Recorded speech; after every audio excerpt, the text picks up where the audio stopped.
Hello, and welcome back to the Richard Talaferro podcast, where we take a look at career insights and give advice to career changers. I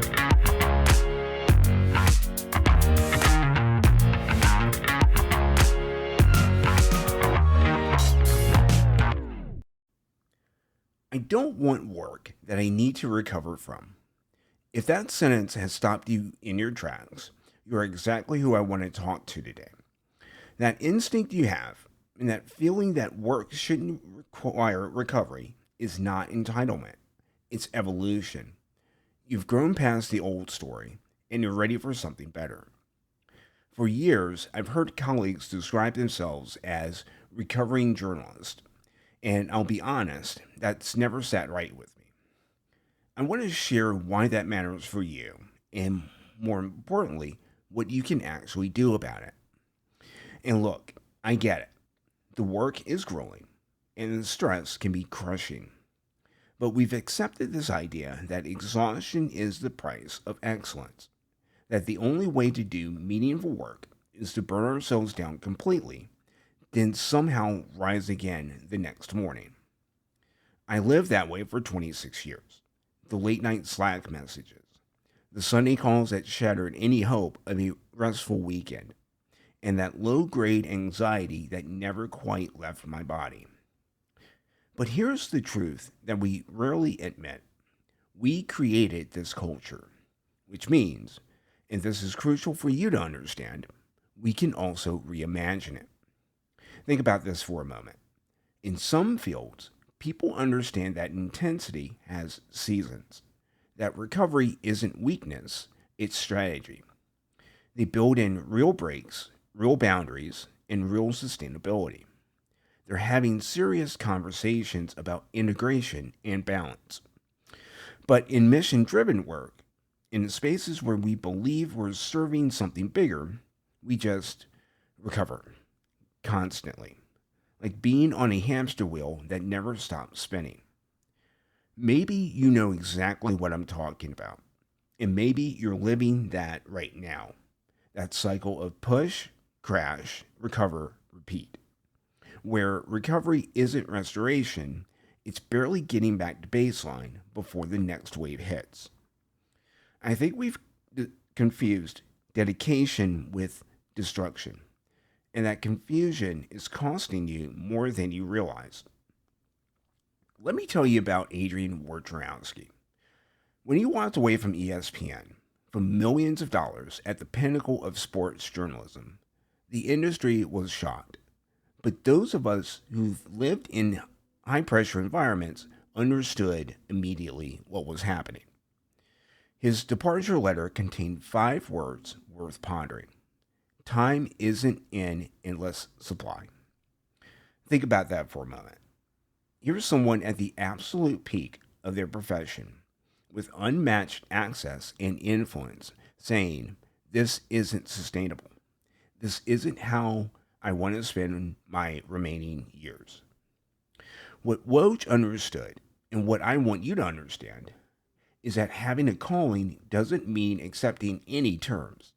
Being mission oriented doesn't mean sacrificing everything at the altar of the work. You know what makes this particularly challenging for people like you? You're not just doing a job. You believe that you're serving something bigger. Journalists protect democracy. Teachers shape futures. Healthcare workers save lives. When your work has that kind of weight, stepping back feels like abandonment.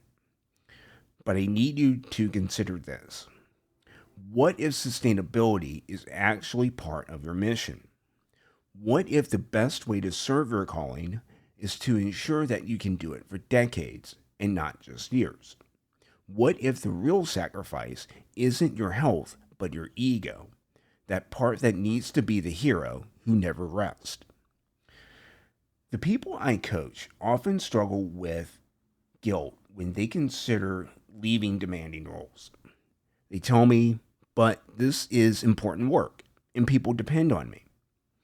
And yes, and that's exactly why you need to be strategic about sustainability. Here's what this means for your career specifically. You get to redefine what commitment looks like. You get to choose which sacrifices actually serve your mission and which ones just serve a broken system. So, if you're ready to stop needing recovery from your work, here's where to start. 1. Define your non negotiables. What aspects of your mission are truly essential versus what's just tradition or expectation? Second, identify what drains you versus what energizes you. Which parts of your work genuinely fuel you and which are slowly depleting your reserves? Third, and this is critical, question the culture and not yourself. Is exhaustion really required for excellence, or is that just the story we've been told?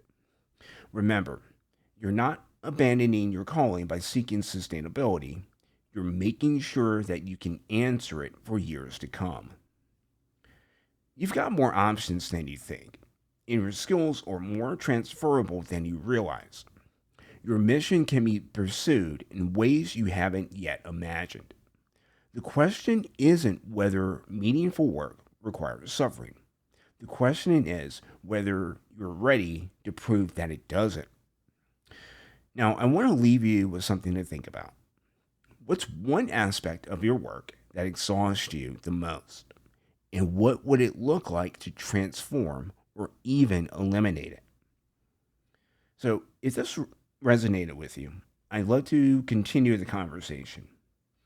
You can find more insights like this on my blog, and you can connect with me here. Because in this journey towards sustainable excellence, you don't have to walk it alone. Until next time, trust that instinct telling you there's a better way, because there absolutely is. If you're looking for work that works for you, come find me at richardtaliaferro.com. Thanks for listening, and talk to you next week.